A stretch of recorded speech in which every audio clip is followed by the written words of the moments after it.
राधे राधे। भारत में हर दिन एक त्योहार जैसा होता है। यहाँ किसी न किसी क्षेत्र का कोई न कोई त्योहार हर दिन होता है। इसके अलावा भारत में व्रत का भी काफी महत्व है।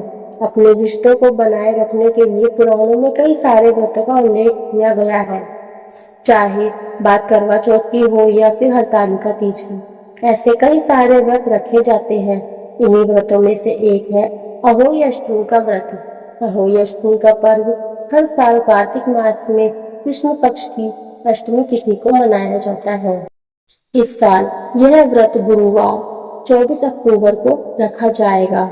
इस दिन माताएं अपने बेटे की भलाई के लिए दिन भर उपवास रखती हैं। आइए इस विषय में संपूर्ण जानकारी जानते हैं। अहोई अष्टमी के दिन माँ अपने बच्चों के उज्जवल भविष्य के लिए उपवास रखती है। शाम को आसमान में तारों को देखकर ही उपवास खोला जाता है। हालांकि कहीं कहीं पर चंद्रमा को देखकर उपवास तोड़ने का रिवाज है।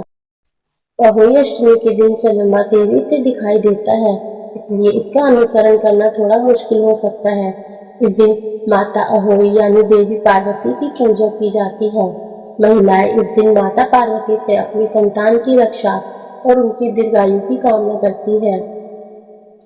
जिन लोगों को संतान का सुख प्राप्त नहीं हुआ है, उनके लिए भी यह व्रत विशेष है। जिनकी संतान दीर्घायु न होती हो, उनके लिए भी ये व्रत शुभकारी होता है। इस दिन माता पार्वती की विशेष पूजा करने से संतान प्राप्ति और कल्याण मिलता है। इस दिन उपवास आयु कारक और सौभाग्य कारक होता है।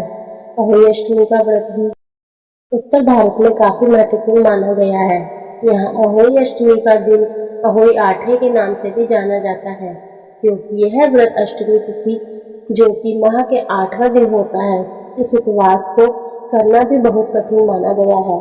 इस दिन महिला पूरे दिन बिना अन्न जल ग्रहण किए उपवास करती है और रात को तारे दिखने के बाद ही उपवास खोलती है। परंपरागत रूप से यह व्रत केवल पुत्रों के लिए रखा जाता है, लेकिन अब इसे महिलाएं अपनी सभी संतानों के कल्याण के लिए रखती है। इस दिन महिलाएं उत्साह के साथ अहोई माता की पूजा करती हैं और अपनी संतान की दीर्घ स्वास्थ्य और मंगलमय जीवन के लिए प्रार्थना करती हैं। इसके अलावा जो महिलाएं किसी कारणवश गर्भ धारण नहीं कर पा रही हैं या फिर किसी समस्या के चलते गर्भपात हो गया हो, उन्हें पुत्र प्राप्ति के लिए अहोई माता का व्रत जरूर करना चाहिए। आइए जानते हैं अहोई अष्टमी की पूजा विधि। अहोई अष्टमी के दिन सूर्योदय से पहले उठकर स्नान आदि कर लेना चाहिए। इसके बाद दिन भर बिना कुछ खाए उपवास का पालन करना चाहिए। इसकी पूजा की तैयारी सूर्यास्त के समय ही संपन्न की जाती है।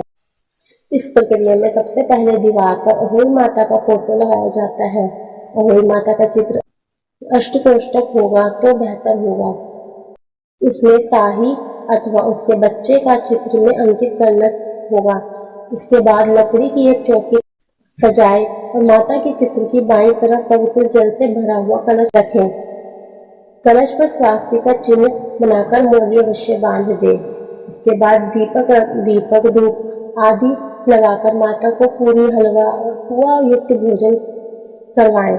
इस भोजन को वायन भी कहा जाता है। इसके बाद अनाज जैसे ज्वार अथवा कच्चा भोजन भी माँ को पूजा में अर्पित किया जाता है। इसके बाद परिवार की सबसे बड़ी महिला सभी महिलाओं को इस व्रत की कथा का वाचन करती है। कथा सुनने के बाद याद रखें कि सभी महिलाएं अपने हाथ में अनाज के 7 दाने रख लें। इसके बाद पूजा के अंत में अहोई अष्टमी आरती की जाती है। कुछ समुदायों में चांदी की अहोई माता बनवाई जाती है व पूजी जाती है। इसे स्याऊ भी कहते हैं। पूजा के बाद इसे धागे में गूंथकर गले में माला की तरह पहना जाता है। पूजा संपन्न होने के बाद महिलाएं पवित्र कलश में से चंद्रमा अथवा तारों को अर्घ्य देती हैं और उनके दर्शन के बाद ही अहोई माता का व्रत संपन्न होता है। आइए जानते हैं चांदी की अहोई के बारे में। अहोई अष्टमी के दिन कई लोग चांदी की अहोई बनाकर पूजा करते हैं, जिसे बोलचाल की भाषा में स्याऊ कहते हैं। आप चांदी के 2 मोती लेकर एक धागे में अहोई और दोनों चांदी के दाने डाल लें। इसके बाद इसकी माता अहोई के सामने रखकर रोली चावल और दूध से पूजा करें। अहोई माता की कथा सुनने के बाद इस माला को अपने गले में पहने। इसके बाद चंद्रमा या तारों को जल चढ़ाकर भोजन कर व्रत खोले। अहोई अष्टमी की व्रत कथा। अहोई अष्टमी को लेकर जो सबसे प्रचलित कथा है उसके अनुसार एक महिला की 7 संतान थी। एक दिन वह महिला अपने खेत पर मिट्टी खोदने के लिए गई थी।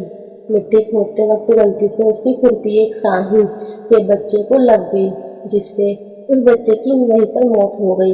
इस बात पर गुस्साए साही ने इस महिला को श्राप दे दिया। महिला ने इस बात को अनसुना कर दिया। कुछ दिन बाद उसके 7 बच्चों की मौत हो गई। तब महिला को उस साही के श्राप का ध्यान आया। तब उसने माता अहोई की पूजा कर 6 दिन उपवास रखा, जिससे प्रसन्न होकर माता अहोई ने उसे श्राप मुक्त कर उसके बच्चों को पुनः लौटा दिया। भारत में इस व्रत को काफी महत्वपूर्ण माना गया है। महिलाएं अपने संतान की रक्षा और उनके उज्जवल भविष्य के लिए इस उपवास को करती हैं। इस बार आप व्रत करके अपने बच्चों के भविष्य को सुरक्षित कर सकते हैं। आपको हमारी वीडियो अच्छी लगी तो कृपया लाइक, शेयर एंड कमेंट जरूर कीजिएगा। अगर आप हमारे चैनल पर नए हैं तो चैनल को सब्सक्राइब करना ना भूलें तथा बेल आइकन जरूर दबाएं। सभी को राधे राधे।